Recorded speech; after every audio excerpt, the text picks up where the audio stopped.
Mesdames et messieurs, bienvenue dans cette deuxième édition du journal télévisé de la première sortie pédagogique de la 7e promotion de l'École supérieure de journalisme et des sciences de la communication. Au sommaire de cette édition, des voisins ou des inconnus font chemin ensemble dans des voitures.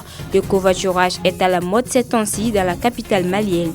Aussi, le marché des motos électriques émerge, des alternatives que les Maliens trouvent pour se déplacer face à la pénurie de carburant. Dans nos marchés et dans de nombreux quartiers de Bamako, la nourriture de riz fait partie du quotidien des habitants. Des plats rapides, variés et souvent très abordables sont proposés à une clientèle toujours plus nombreuse. Mais derrière cette praticité se cachent des risques pour la santé. On en saura plus dans cette édition.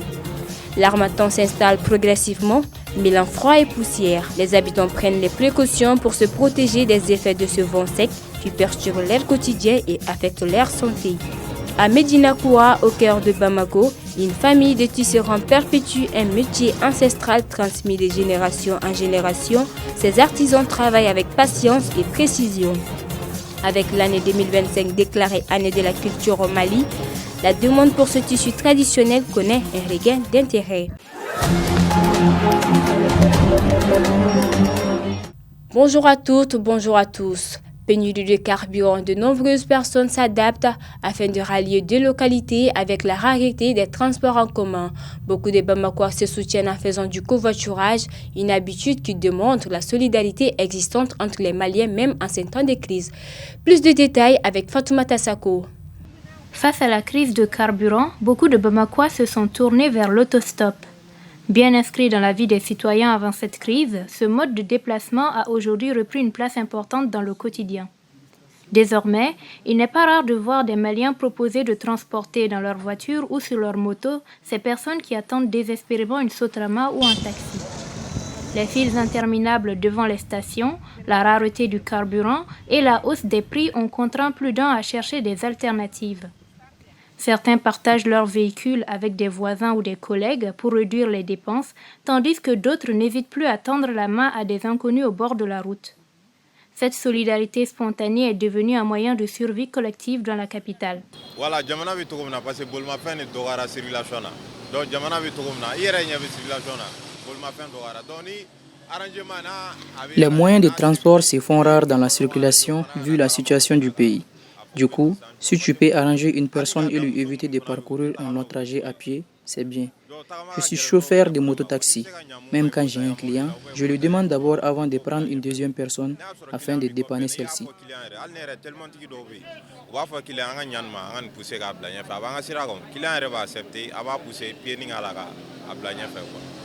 Chacun cherche un moyen pour se rendre sur son lieu de travail. Personne ne veut baisser les bras.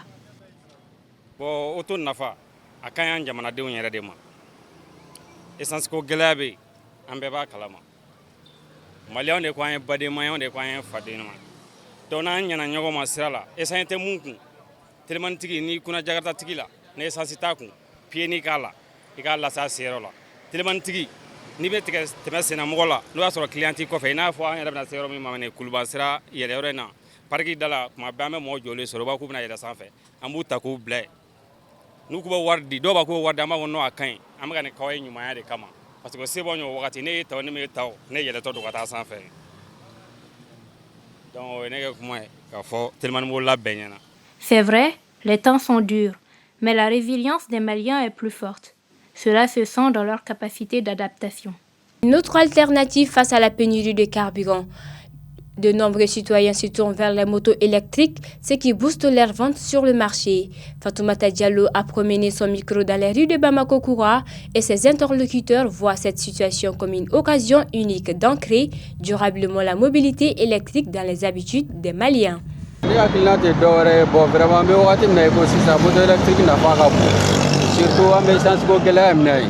An bɛ essence ko gɛlɛya la bon a bɛ mɔgɔ ka déplacement nɔgɔya. Oui, courant ko dɛsɛ bɛ yen nɔ mais o t'a charger balo parce que charger tɛ temps ba ta. I n'a fɔ mɔgɔ hakili b'a la k'a bɛ temps ta cogo min na a tɛ temps ta o cogo la parce que mɔgɔ caman bɛ siran ɲɛ k'a bɛ courant consommer a tɛ courant consommer ni panneau b'i fɛ yen panneau b'a charger courant b'a charger. Oui, a nafa b'an kan kosɛbɛ parce que n'a chargé la avec clé on me bara kana ala be don wɛrɛ kɛ min tɛ ale yɛrɛ donc o y'a nafa belebeleba fɔlɔ ye et puis genre a b'a to an bɛ bɔ chômage la quoi donc o ye nafa belebeleba ye n'a fɔra carburant tɛ yen nɔ foyi an sigilen bɛ to so donc n'a ye dɔ wɛrɛ sɔrɔ nafa bɛ min na an bɛ baara kɛ n'o ye a b'an an sigilen ka to a b'an kisi suɲɛni ma a b'an kisi kolankolon caman ma quoi donc a nafa tɛ se ka fɔ ka ban quoi. Kurama in yɛrɛ ye damu ye i bɛ yɛlɛ kan i bɛ t'i ka ci la i ka ci bɛ k'i sago la ka segin ka na a ka ɲi ne yɛrɛ b'a ye mɔgɔw bolo n bɛ kɛ sigida la an b'a tɛmɛ dɔ ye fo n bɛ n kunkolo ta k'a nɔfɛ a ka ɲi ala k'a kɛ lafiya ye jamanaden bɛɛ lajɛlen. Peu d'engins circulent et donc pas assez de pannes à réparer. Les réparateurs de motos et de voitures paient aussi les frais de cette crise. Ils constatent une baisse considérable de leurs revenus. Abdoulaye Berté était chez les mécaniciens. Voici son compte rendu. L'économie malienne est touchée par le manque de carburant. La circulation est fluide. Les engins ne circulent pas beaucoup et donc moins de pannes. Les réparateurs d'engins à moteur lancent des cris de cœur. Ça ne va pas. La situation est très grave. Auparavant, beaucoup de mes apprentis venaient, mais maintenant c'est tout à fait le contraire. Ils me disent souvent qu'ils n'ont pas eu de moyens pour venir. Même parfois, je laisse ma moto à la maison. Il y a moins de travail maintenant dans les garages, parce que pour venir avec ta voiture, il te faut de l'essence, soit du gasoil. Nous mettons de l'essence dans les voitures pour les amener dans les garages.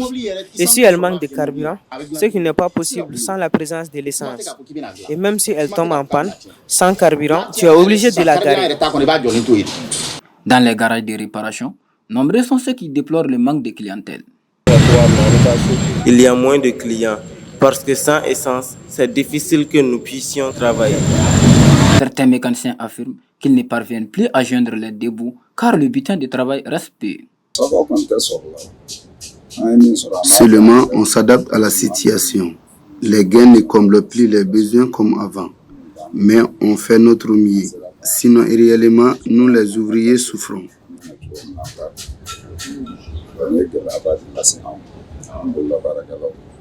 Ces acteurs de la réparation fondent de l'espoir sur les autorités pour une rapide reprise du ravitaillement normal du pays en carburant. Depuis le début de la crise de carburant, beaucoup de véhicules sont à l'arrêt, ce qui favorise la libre circulation sur les artères de la ville. Il y a donc moins de risques d'embouteillage et d'accidents. Pénurie de carburant et fluidité dans la circulation. À Bamako, un reportage signé Sidiki Touré. La circulation à Bamako est plus fluide depuis quelques semaines. Une situation causée par la pénurie de carburant qui paralyse de nombreux conducteurs. Moins de véhicules sur la route signifie moins d'embouteillages et moins d'accidents.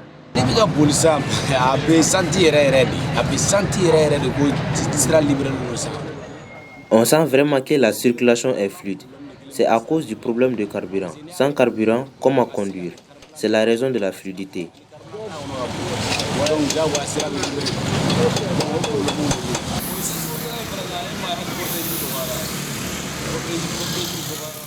Avec la pénurie de carburant, les cortèges ont diminué. Tous les cours sont limités. Moi personnellement, je programme avant chaque sortie. On ne peut plus se permettre les sorties inutiles.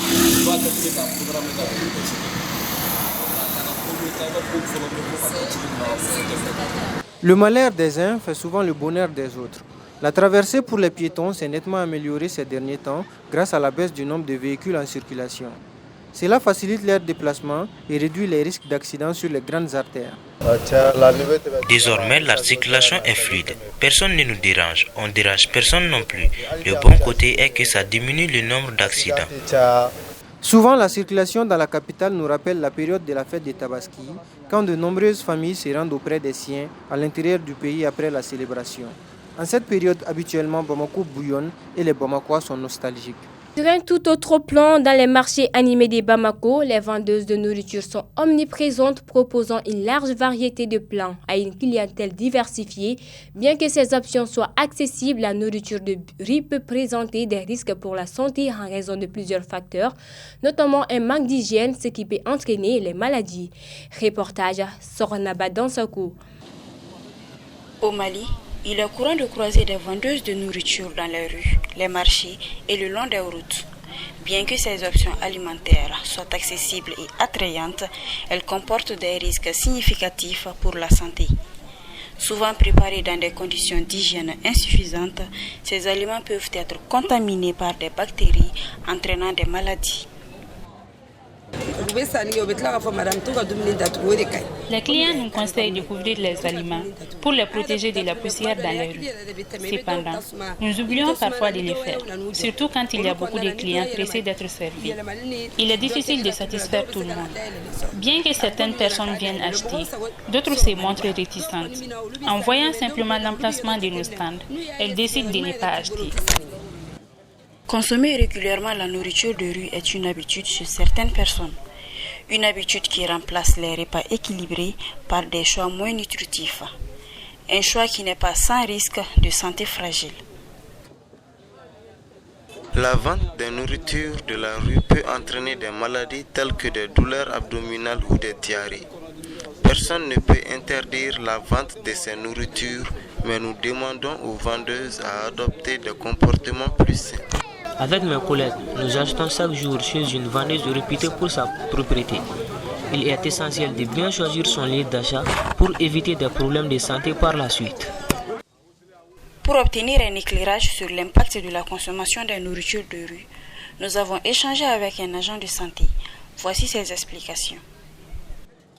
Les conséquences immédiates peuvent être surtout infectieuses parce que généralement, très généralement même, on observe des intoxications alimentaires et des infections digestives qui sont causées par des germes. Voilà, ce sont des bactéries, ce sont des virus, ce sont des parasites. Et ça, c'est dû à un manque d'hygiène. Nous avons les diarrhées aiguës et choléra qui sont transmis par des aliments ou de l'eau contaminée. Voilà, nous avons la fièvre typhoïde aussi. Voilà, nous avons les hépatites.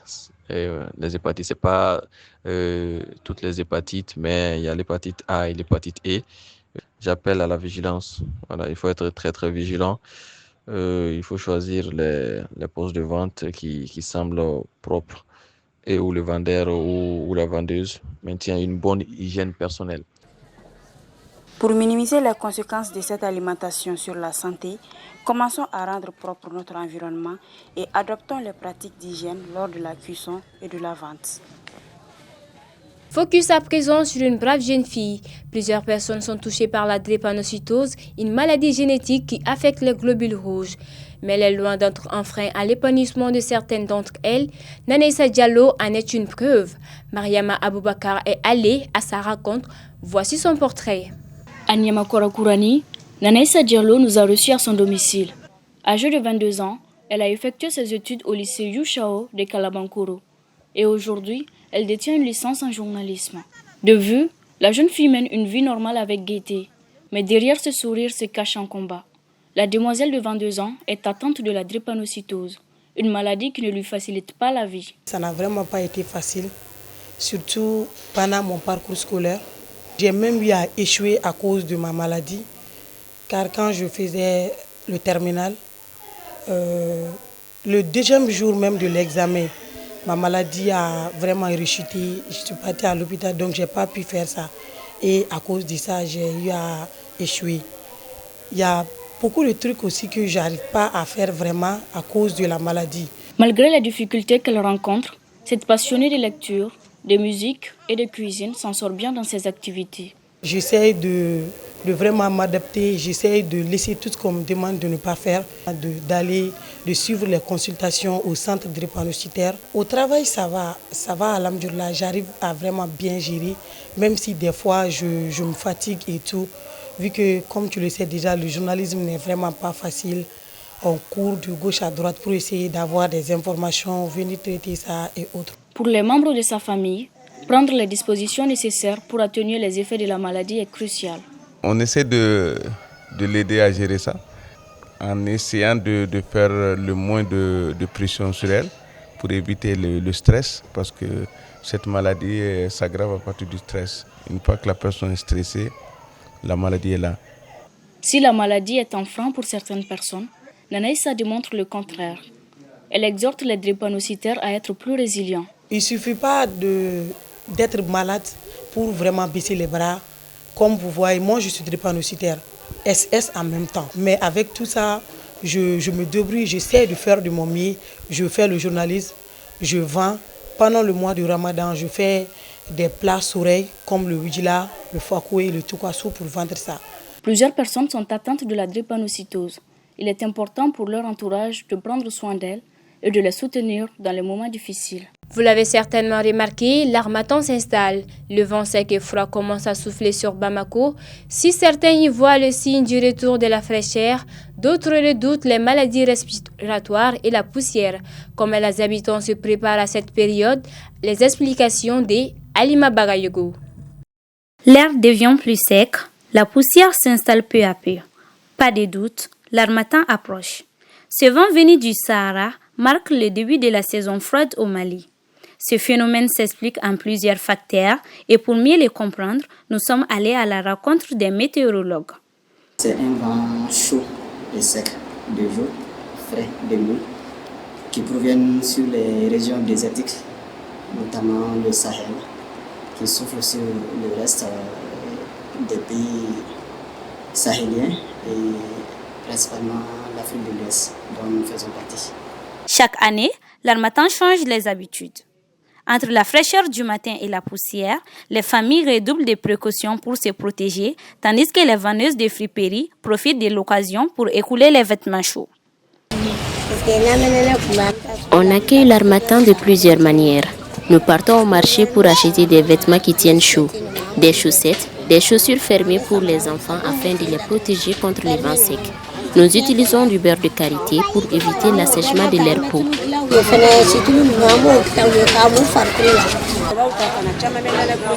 Les adultes qui parcourent les longues distances tous les matins, c'est ceux qui achètent le plus des pulls le plus souvent. C'est ce qui se vend le mieux en cette période. Les personnes âgées qui sont vulnérables au froid en achètent aussi pour se protéger. Pendant que les spécialistes alertent sur ces conséquences, certaines personnes subissent déjà les effets au quotidien. Cette variation de température peut provoquer des maladies climato-sensibles. Et ça peut causer aussi la réduction de visibilité. Ça peut aussi causer des maladies respiratoires. Face aux risques liés à cette période venteuse, la sensibilisation reste essentielle. Pendant cette période, nous recommandons fortement le port des cache-nez, de se protéger contre la poussière, aussi de se protéger contre la fraîcheur pendant la nuit et de porter les habits adaptés pendant la journée. Face à l'harmattan et ses caprices avec des écarts de température extrêmes et la poussière qui réduit la visibilité, les Maliens se préparent et doivent redoubler de vigilance dans la circulation. Nous sommes en novembre et c'est le début de la saison des pastèques. Ce fruit rafraîchissant très prisé en cette période fait le bonheur des consommateurs mais aussi des vendeurs qui s'organisent tant bien que mal pour satisfaire la demande. Reportage Oumou Sidibé. En ces moments, difficile de faire un tour au marché sans apercevoir les étals bien garnis de pastèques. C'est la saison et les vendeurs en profitent pour attirer les amateurs de ces fruits jutés et sucrés. Certains détaillants disent s'approvisionner directement auprès des grossistes. Ces derniers, bien que réticents à la caméra, affirment que ce sont les agriculteurs locaux eux-mêmes qui les ravitaillent avant que les revendeurs ne viennent s'approvisionner pour y réaliser leurs bénéfices. Nous sommes au marché de Médine. Avant, c'était ici qu'on faisait nos dépôts. Mais maintenant, ça se passe surtout au marché de Konaté-Bougou, Bolé et Irimadjo. On part là-bas pour se ravitailler. Puis on revient ici pour vendre et faire un peu de bénéfices.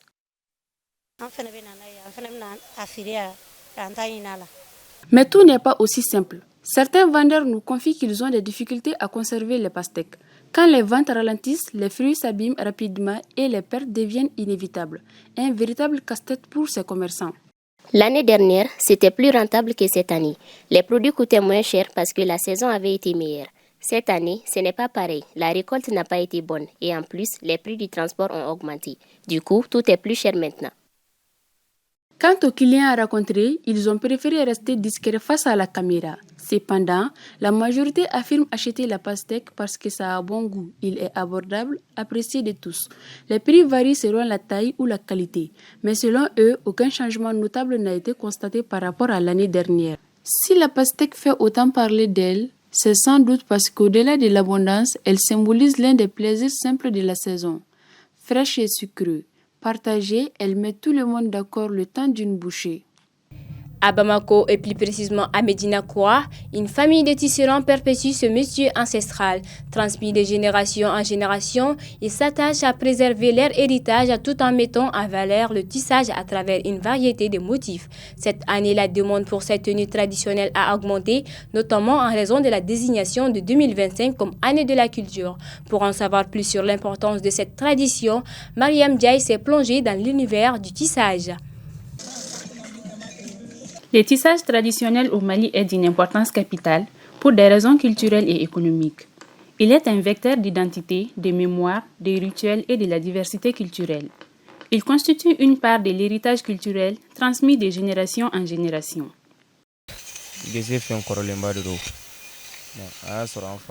Le tissage est un ancien métier. Nous l'avons hérité de notre père, qui lui aussi a hérité de son père. Depuis le bas âge, nous pratiquons ce métier. Et cela fait plus de 10 ans. Nous en tirons beaucoup d'avantages et Dieu merci, nous ne comptons sur personne pour subvenir à nos besoins.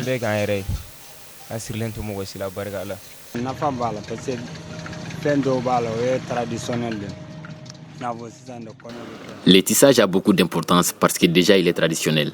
Datant à nos jours, plusieurs ethnies comme les Peuls, les Soninké, les Bambara respectent cette tradition qui est de mettre ces tenues traditionnelles dans les kits de mariage. Nous confectionnons des tenues que les femmes utilisent. Comme une nuisette traditionnelle appelée pendelou, il y a également des tenues traditionnelles pour les hommes.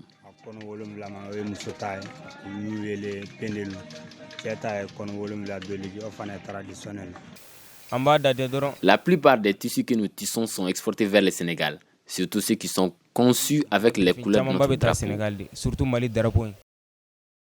La désignation de l'année 2025 comme année de la culture a permis à la population malienne de reconnaître la valeur du tissage malien, mais également aux tisserands d'augmenter leur chiffre d'affaires et de revivifier leur métier qui était en voie de disparition.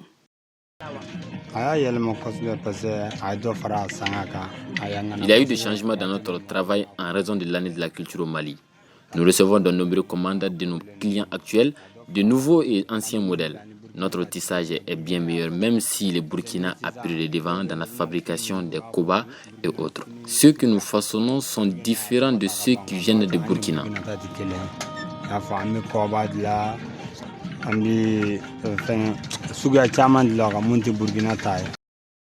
Le développement de cette industrie locale a le potentiel de soutenir l'économie en valorisant la production du coton malien, comme le démontre le succès des projets inspirés de l'artisanat malien dans d'autres pays. Cet héritage intergénérationnel est un savoir-faire séculaire reliant le passé au présent. Il offre aussi aux jeunes générations un pont vers leurs racines et une source d'emploi créative. Ainsi s'achève cette édition. Merci pour votre attention et votre fidélité. Nous vous donnons rendez-vous demain pour la dernière édition avec Awa Pierre Koulibaly.